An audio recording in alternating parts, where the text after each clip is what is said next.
Hey, welcome back, everybody. It's time once again for Closing the Wealth Gap. The one show, maybe the only show that shows you how to close the wealth gap in your own life with the man who's done it for many, our wealth coach himself, Tyrone French. Hey, Tyrone. Hey, everyone. Welcome to another episode of Closing the Wealth Gap. I'm your host, Tyrone French. Hey, just want to say that, I left the airwaves for a little while. It's really good to be back. I'm glad to be back. I had some personal issues and health issues and family issues that I had to take care of. But again, the Wealth Coach is back. And what I wanted to talk about today is I just want to take a few minutes. Rarely do I ever just have a podcast where it's me talking to the audience. I normally, Paul and I are normally having a great conversation, Paul, my station manager, or I'll bring in a guest. Didn't want to do that on my return show. I just wanted to sit down, have a conversation with the audience. And this is what I like for you guys to do, though. I want you to be interactive. I want you to download my personal app and get in contact with me as far as answering your questions. Basically, you can go to TyroneFrenchApp.com. That's TyroneFrenchApp.com, or text Tyrone French to 36260.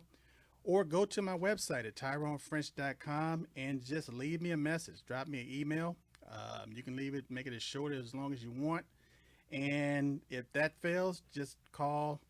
I have a toll-free number. Just call 877-296-5192. Again, that's 877-296-5192. It's a message service, so 24 hours a day, 7 days a week. If you find yourself up at night, 2 o'clock in the morning, worrying about how you're going to get through the next day or your personal finances, give me a call.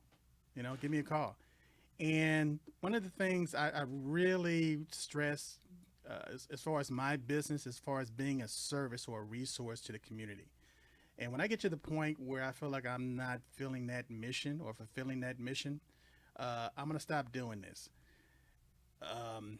With me being off the air for so long, it just gave me a chance to really think about what's going on and look at the state of our economy, but also the state of our personal economies. Because I'm finding myself in conversations where people they're so worried about what's going to happen. My mortgage. How am I going to pay my mortgage? How am I going to pay my car payment? Now I have student loan debts that I hadn't paid on those debts in years. Now all of a sudden my budget based on my personal economy was at a certain dollar amount. Now I got this other variable that's going to hit me based on a student loan debt that I can't even get rid of in bankruptcy. And so what do I do? So I'm getting all these questions, I'm getting all these phone calls, and first thing I want to tell people is change your perception based on what your reality is. And I'm going to say that again. Change your perception based on what your reality is, what you're experiencing right now. Because what you believe, that's exactly what you're going to manifest. And so let me give you an example. If I'm constantly telling myself, I don't believe it. I don't believe it. Something great happens. I don't believe it. Somebody wins the lottery. I don't believe it. A lot of times when something great happens in your life, your first knee-jerk reaction is, I don't believe this. So what you're doing is you manifest your life and your surroundings, your existence based on your thoughts and your feelings. Based on those thoughts and those feelings, they trigger a reaction. And based on that reaction, you're going to generate a result. I'm not saying that this is good. I'm not saying that it's bad. And I'm not saying that it's indifferent. I'm just trying to tell you that that's just the way everything works. And so if you're constantly conditioning yourself and programming yourself that you don't believe this, how am I going to take care of this? And all of a sudden you begin to manifest worry in your life. And from that worry, you begin to create this anxiety. And from this anxiety, you create this hopelessness. And I'm just here to tell you, once you get to the point where you feel hopeless, you're in a bad state.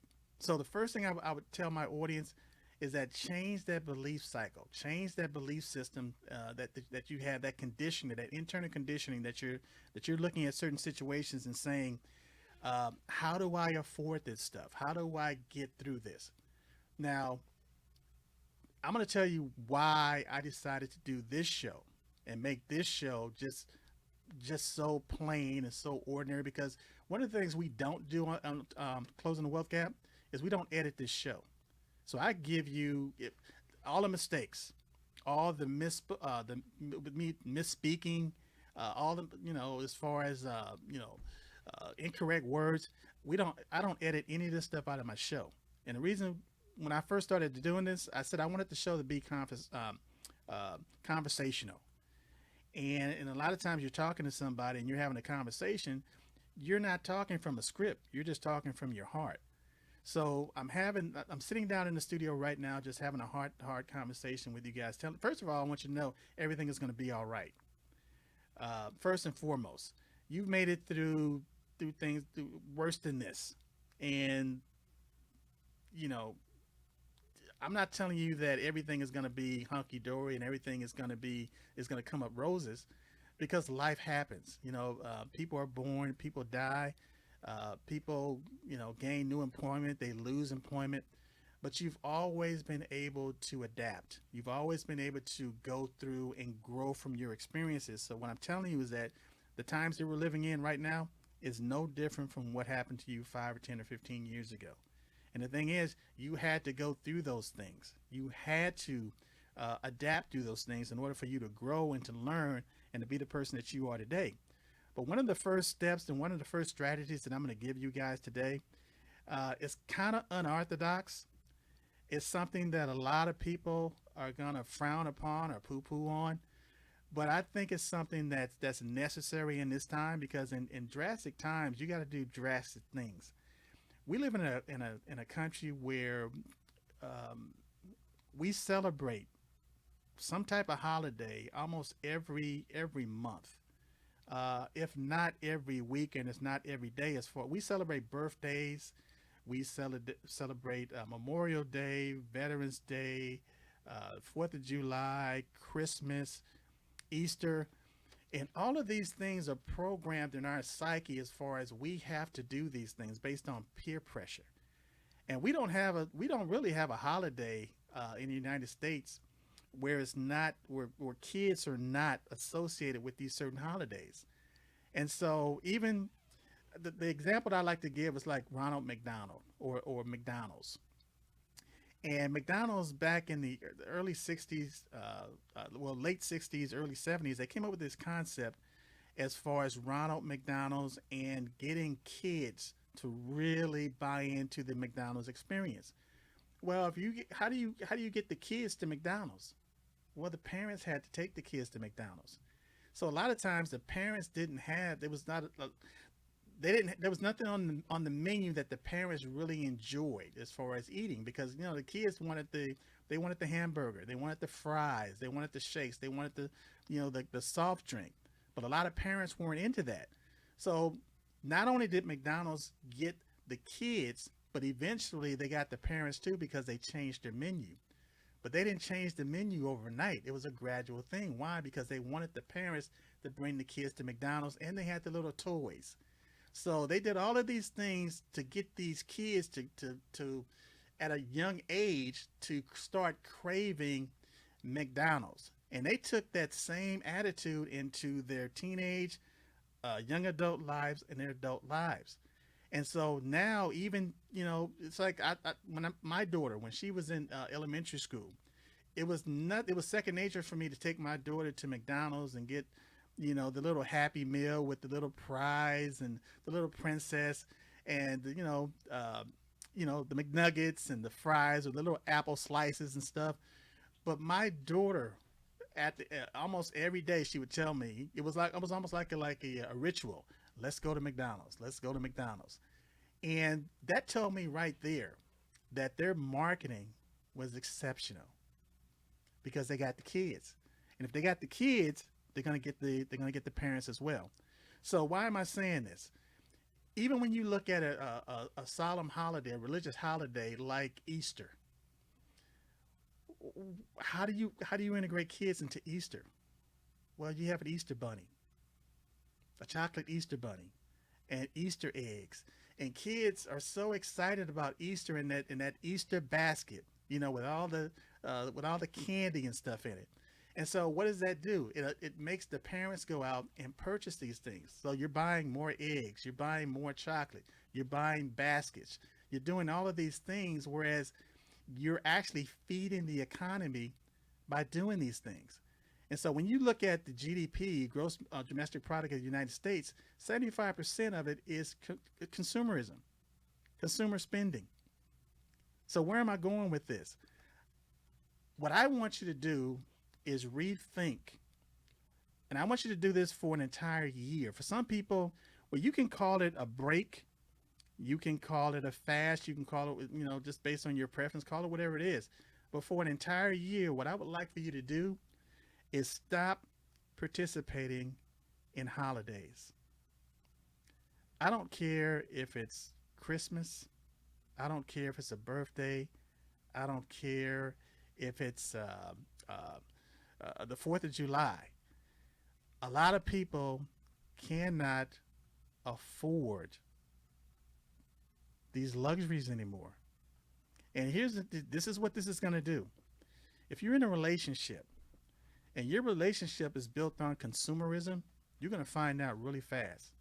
Because when you sit down and have a conversation and you tell people, hey, look, you know what? I'm on a holiday break. And so I love you. I care about you.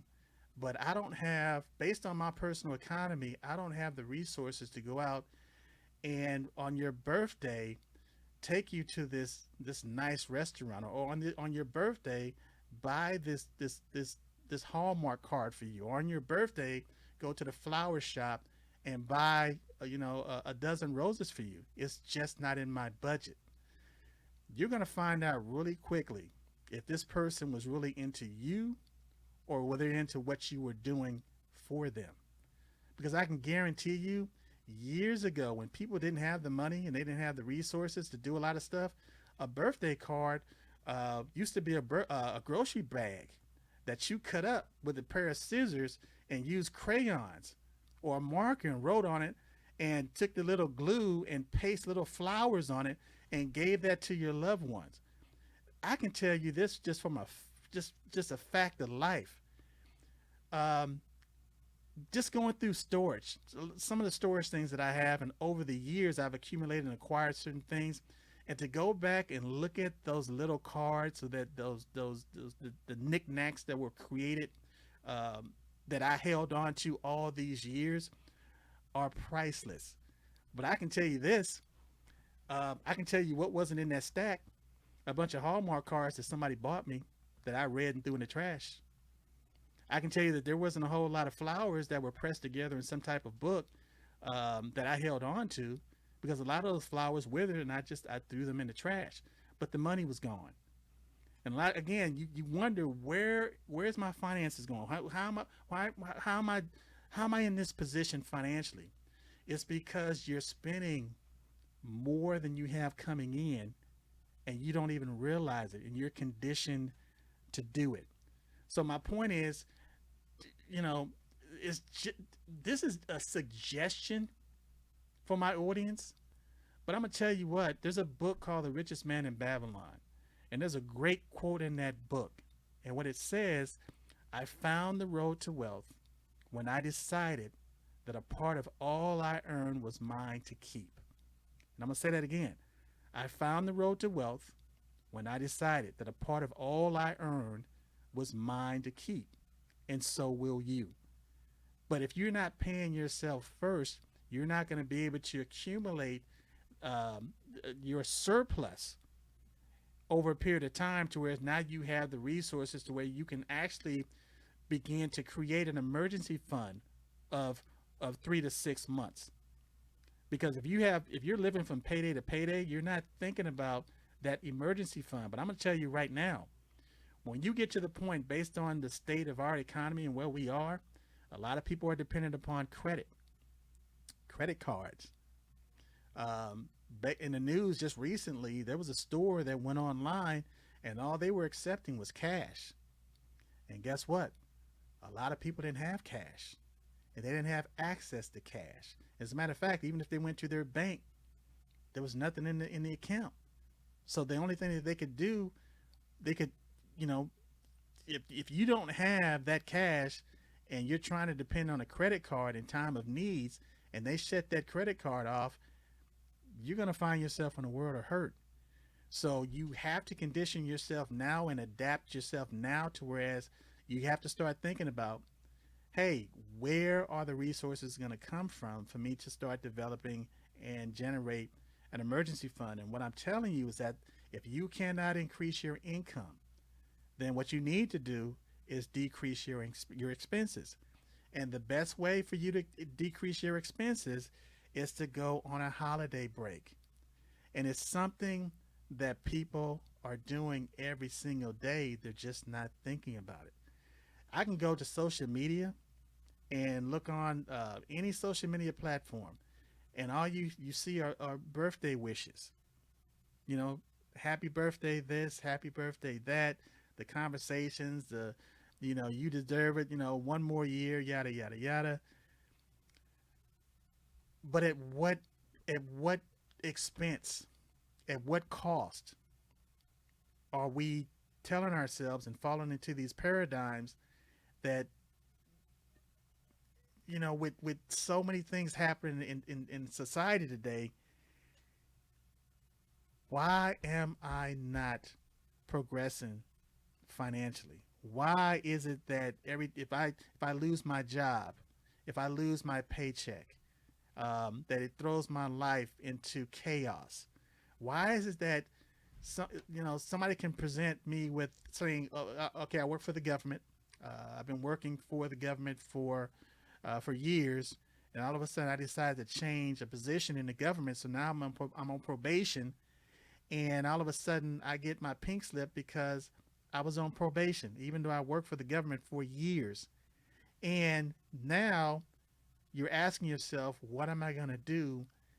Because you didn't have anything to fall back on. You didn't have you didn't have the resources to maintain or even give yourself enough time to think about what you want to do.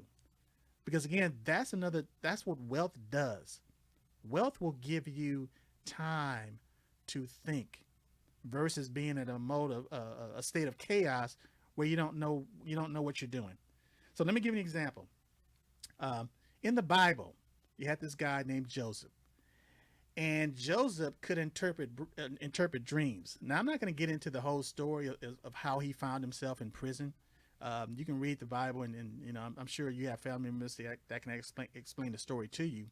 But Joseph found himself in a situation where he was in front of the king, or the ruler of Egypt, and the ruler of Egypt was had this dream, and nobody could interpret the dream. And suddenly they found out that they had this guy in this prison, in the dungeon, that could interpret dreams. So Joseph found himself in front of the Pharaoh, and so Joseph was able to interpret the dream for the Pharaoh. So the interpretation was this: based on having 7 fat cows and 7 lean cows.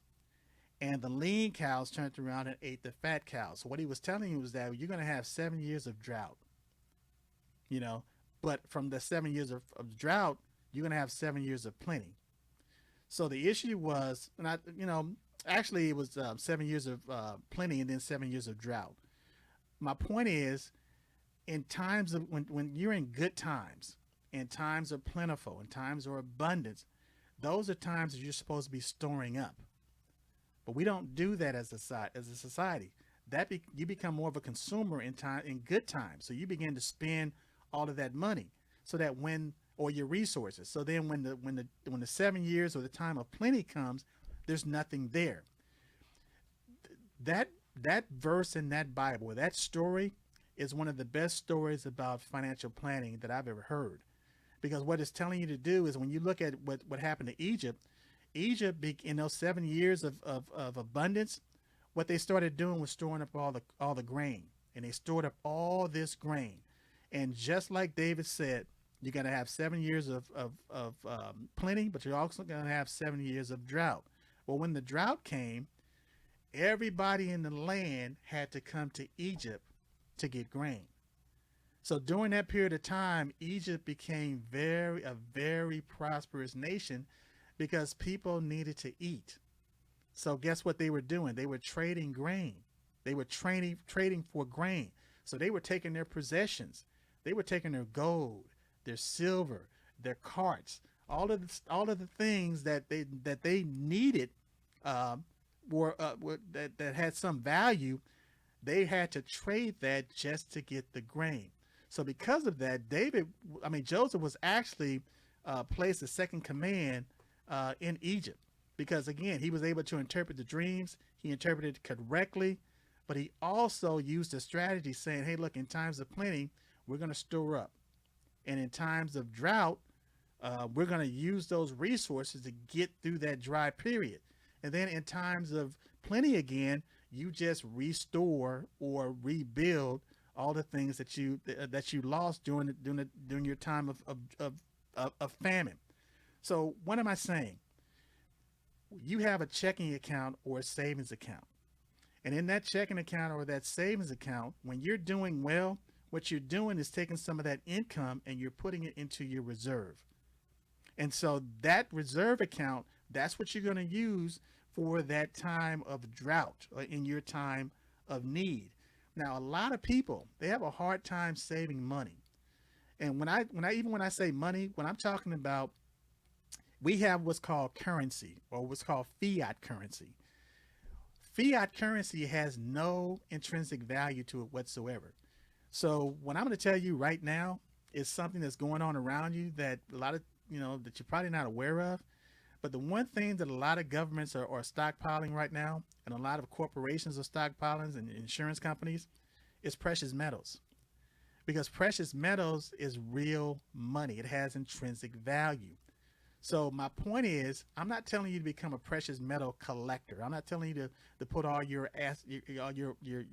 capital into precious metals. What I am telling you is that you need to take a certain percentage of your assets and put them in precious metals. Because when the time comes that your credit is turned off and you don't have access to cash, the only thing that you're going to have available is to start trading things. And one of the things that you can actually trade that people have been trading over 10,000 years is precious metals, gold and silver. Now, I know that's a lot for a lot of people that's listening to me right now, but you don't have to really worry about it. You can always just go to my website, tyronefrench.business. That's tyronefrench.business, and start educating yourself on why precious metals in these times is just a safe bet. Also, you can always go to tyronefrench.com, which is again my personal website.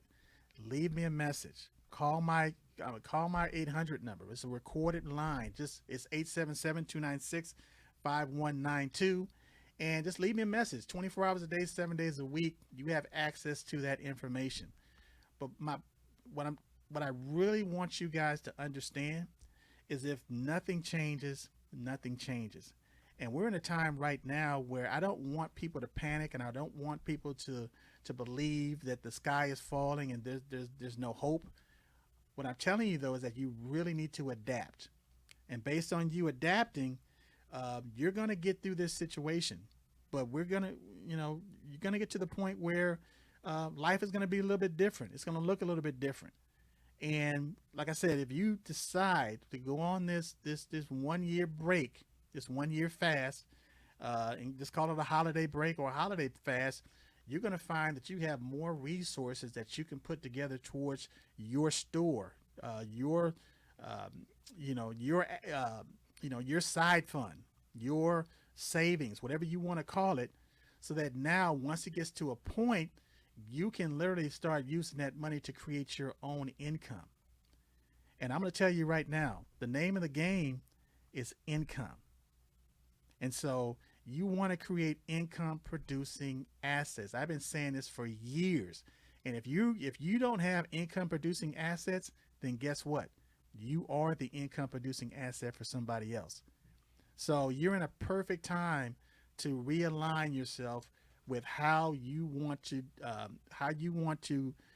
build and how you want to carve out your personal economy.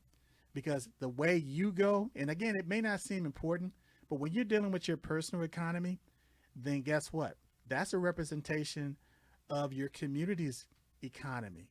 And from the community economy, that's a representation of the city's economy. And from the city's economy is a representation of the state's economy. And from the state is a representation of the nation. So as the people go, because again, power has always been in the hand of the people. As the people go, so does the nation. And again, it's not a mistake that 75% of the United States GDP is based on consumerism. So again, I'm gonna make myself available. I'm Tyrone French. You can always go to my website, tyronefrench.com. And here's the thing. This is what I want you to know, and keep this in store. Tyrone French is closing the wealth gap.